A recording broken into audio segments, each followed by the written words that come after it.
রোববার মধ্যরাতে ইউক্রেন জুড়ে সাইরেন ও বিস্ফোরণের শব্দে কেঁপে উঠে কিয়েভ, খার্কিভ ও ইভানো-ফ্রাঙ্কিভস্ক শহর। হামলায় অংশ নেয় কিনজাল হাইপারসোনিক ক্ষেপণাস্ত্র, সমুদ্র ও স্থল থেকে উৎক্ষেপণযোগ্য দূরপাল্লার অস্ত্র এবং ড্রোন। রুশ প্রতিরক্ষা মন্ত্রণালয় দাবি করেছে সব লক্ষ্যে সফলভাবে হামলা হয়েছে। ইউক্রেনের প্রেসিডেন্ট ভলোদিমির জেলেনস্কি জানিয়েছেন ২০টির বেশি ক্ষেপণাস্ত্র এবং ৪২০টির মতো ড্রোন ছড়ে রাশিয়া। তার দাবি দেশটির অন্তত ৭টি অঞ্চলে ড্রোন ভূপাতিত করেছে ইউক্রেনীয় প্রতিরক্ষা।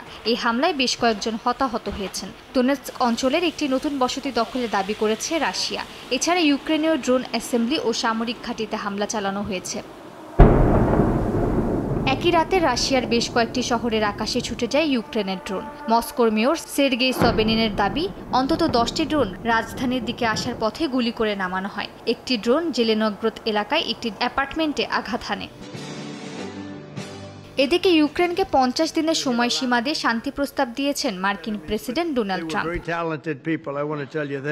তবে রুশ মুখপাত্র দিমিত্রি পেসকভ বলছেন, মস্কো আলোচনায় আগ্রহী হলেও লক্ষ্য অর্জনের আগ পর্যন্ত যুদ্ধ চলবে। তাদের দাবি, ইউক্রেনকে ন্যাটো আকাঙ্ক্ষা পরিত্যাগ ও রাশিয়ার দখলে থাকা অঞ্চল ছাড়তে হবে। মালিহা সুহরওয়ার্দী, সময় সংবাদ।